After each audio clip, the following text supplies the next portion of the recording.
और अब खबरें विस्तार से। प्रधानमंत्री नरेंद्र मोदी ने वीडियो कॉन्फ्रेंसिंग के माध्यम से केंद्र और राज्य विज्ञान सम्मेलन का उद्घाटन किया। 2 दिवसीय कॉन्क्लेव का आयोजन साइंस सिटी अहमदाबाद में हुआ और उद्घाटन के बाद प्रधानमंत्री ने कहा कि 21वीं सदी के भारत के विकास में विज्ञान उस ऊर्जा की तरह है जिसमें हर क्षेत्र के विकास को, हर राज्य के विकास को गति देने का सामर्थ्य है।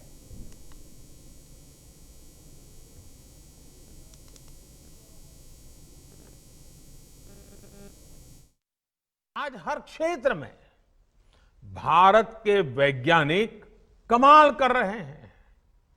भारत के वैज्ञानिकों की हर छोटी बड़ी उपलब्धि को सेलिब्रेट करने से देश में साइंस के प्रति जो रुझान पैदा होगा वो इस अमृत काल में हमारी बहुत मदद करेगा।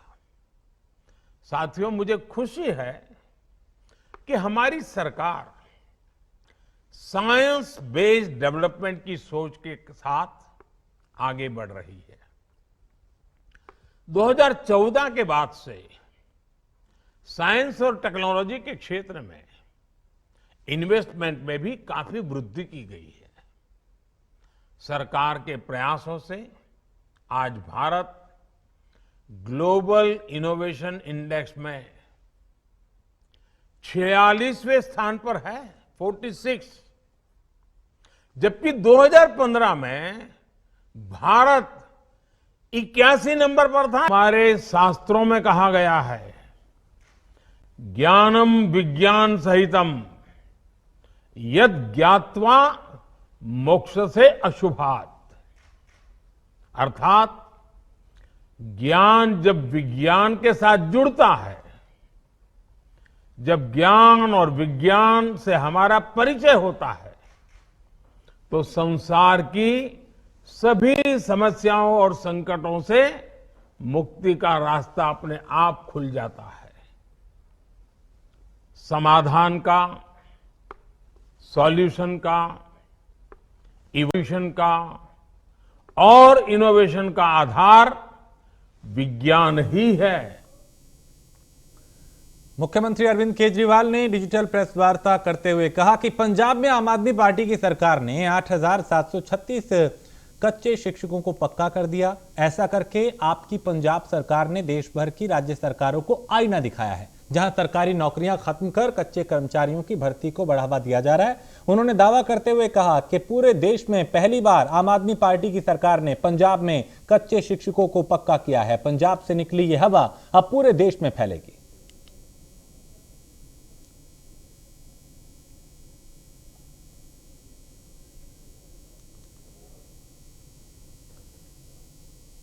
केजरीवाल सरकार ने लंपी वायरस की रोकथाम के लिए कड़े कदम उठाए हैं। इस वायरस को लेकर मंत्री गोपाल राय ने आज पशुपालन विभाग के उच्च अधिकारियों के साथ बैठक की।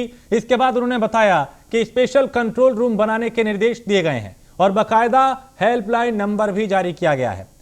और यहाँ पे कई इलाके ऐसे हैं जहां पे आइसोलेशन वार्ड बनाया जाएगा। लंपी वायरस से प्रभावित क्षेत्रों में 2 मोबाइल पशु चिकित्सा क्लिनिक लगाए जाएंगे और लंपी वायरस से प्रभावित पशुओं को इलाज को लेकर 11 रैपिड रिस्पांस टीम का गठन किया गया है।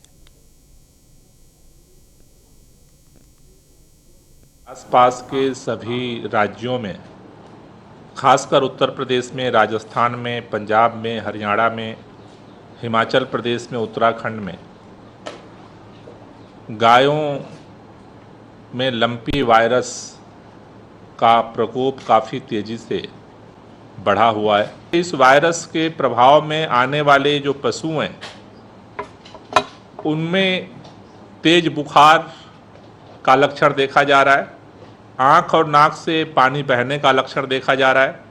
इसके अलावा शरीर पर चकत्ते होने की, स्किन पर चेचक होना, लार निकलना, दूध कम होना, वजन कम होना, ये मुख्य तौर पर अभी लंपी वायरस के लक्षण जो है वो दिख रहे हैं। दिल्ली के अंदर ये जो केस अभी आए हैं, इनको लेकर के हमने अभी दिल्ली के एनिमल हस्बेंड्री डिपार्टमेंट के अधिकारियों के साथ बैठक की थी और जिसको लेकर के हम लोगों ने कुछ प्रमुख निर्णय लिए हैं एहतियात के तौर पर। दिल्ली और जननायक जनशक्ति पार्टी के प्रवक्ता उमेश भाटी ने कई बातों का जिक्र किया और आम आदमी पार्टी पर निशाना साधा। उमेश भाटी ने आम आदमी पार्टी के दिल्ली मॉडल को भ्रष्टाचार का मॉडल बताया। उनसे खास बात की हमारे संवाददाता वसीम फिरोज ने। हैं जेजेपी पार्टी के प्रवक्ता जो कि बता रहे हैं कि दिल्ली मॉडल कितना उपयोगी है, क्या दिल्ली मॉडल हरियाणा में कामयाब होगा या नहीं, आज बताएंगे। हमारे साथ मौजूद हैं जेजेपी के प्रवक्ता। सर बहुत बहुत स्वागत है। नमस्कार, मैं उमेश भाटी, प्रवक्ता जननायक जनता पार्टी। जी, जिस तरीके से देखा गया आम आदमी पार्टी अपने पैर पसार रही है हरियाणा में और एक तरीके से एक हाइप बनी हुई है कि दिल्ली मॉडल को हर जगह किया जाए, दिल्ली मॉडल यहाँ लाया जाए हरियाणा में ताकि हरियाणा का विकास किया जा सके, तो इस बारे में क्या कहते हैं? ये दिल्ली मॉडल के तहत अगर पहले दिल्ली का विकास हो जाए तो ज़्यादा बेहतर रहेगा। अब दिल्ली मॉडल को लेके आप हरियाणा में आ रहे हैं या दूसरी स्टेट में जा रहे हैं तो तभी तो आप जा पाएंगे जब आप दिल्ली का विकास कर पाएंगे। अब दिल्ली के मंत्री जेलें पड़े हुए हैं, दूसरे जो मंत्री हैं उनका जेल जाने की तैयारी हो रही है, ईडी के छापे पड़ रहे हैं। तो यही अगर दिल्ली का मॉडल है तो ऐसा मॉडल ना हमें हरियाणा में चाहिए ना हमें किसी और स्टेट के अंदर चाहिए। तो हमें इस तरीके के ना तो मंत्री चाहिए जो कि भ्रष्टाचार में लिप्त हैं। बताइए आपके एक मंत्री हैं जो जेलें पड़े हुए हैं और जो ये कहते हैं कि मेरी याददाश्त चली गई है, लेकिन आज भी वो केजरीवाल के मंत्री बने हुए हैं, उनको आज भी मंत्री पद से नहीं हटाया हुआ है। तो किस चीज़ का इंतजार कर रहे हैं केजरीवाल, जब वो खुद ही कह चुके हैं कि मुझे मेरी याददाश्त जा चुकी है। और ऐसे जो बिना याददाश्त के मंत्री जब केजरीवाल रखेंगे तो दिल्ली का मॉडल क्या रहेगा? सर, जीरो टॉलरेंस के ऊपर, करप्शन को जीरो टॉलरेंस के ऊपर ये पार्टी आई है, तो और हरियाणा में वही कमाल दिखाना चाहते हैं जो दिल्ली में दिखाया है, तो इस पर क्या कहेंगे? देखो, एक कहावत है कि गरीबों की बात करते करते आदमी कब अमीर हो गया पता नहीं चलता। तो उसी तरीके से ये पार्टी है, जीरो करप्शन पे आई और जीरो करप्शन पे आने के बाद में ये कब खुद करप्ट हो गए ये किसी को पता ही नहीं चला। करोड़ों के घोटाले, एक से एक घोटाले निकल के आ रहे हैं, चाहे वो शिक्षा विभाग के अंदर है, चाहे वो आबकारी देखे नीति में जो इन्होंने बदलाव किया। अगर ये गलत नहीं थे तो उन्होंने रोल बैक क्यों किया? अड़ते अपनी बात पे कि हमारा सही है सब कुछ, एक बोतल पे एक बोतल फ्री। कहाँ तो कहते हैं कि हम बच्चों को पढ़ाएंगे और बच्चे के जो बाप है उसको एक बोतल पे एक बोतल फ्री दे रहेंगे। तो वही जब एक बोतल पे एक बोतल फ्री पी के आएगा तो घर में उन्हीं बच्चों को मारेगा जिन बच्चों को पढ़ाने के लिए आगे लेकर जा रहे हैं। तो ये जो नीति है ये मतलब दिल्ली की नीति है और इसको ये देश में लागू करना चाह रहे हैं। तो ये मेरी समझ से बाहर है कि एक बोतल पे एक बोतल फ्री, ये कौन सा रोल मॉडल?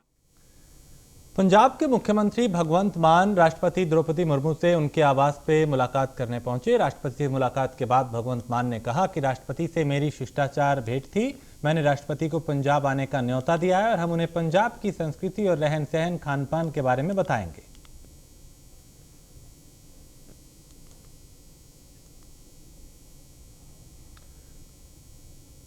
और कांग्रेस महासचिव प्रियंका गांधी भी भारत जोड़ो यात्रा में शामिल होंगी। 19 से 22 सितंबर के बीच केरल में वो इस यात्रा का हिस्सा बनेंगी।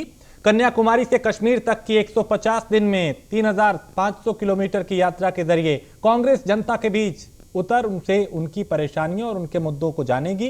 कांग्रेस की तरफ से निकाली जा रही भारत जोड़ो यात्रा के चौथे दिन पदयात्रा की शुरुआत कन्याकुमारी से पहले ही हो चुकी है और लगातार अब अलग अलग इलाकों में जाया जा रहा है। और राहुल गांधी जो हैं वो पूरी तरह से इसमें एक्टिव दिखाई दे रहे हैं। प्रियंका भी इसमें शामिल होंगी।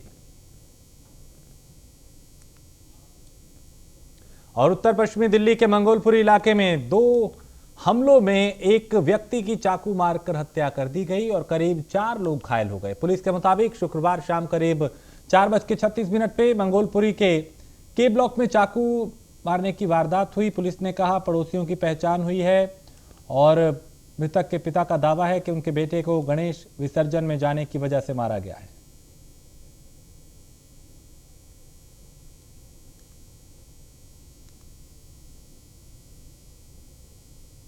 हैं 2-3 वो पड़ोस में रहते हैं और ये उन्हें अपनी औलाद की तरह ही मानते थे।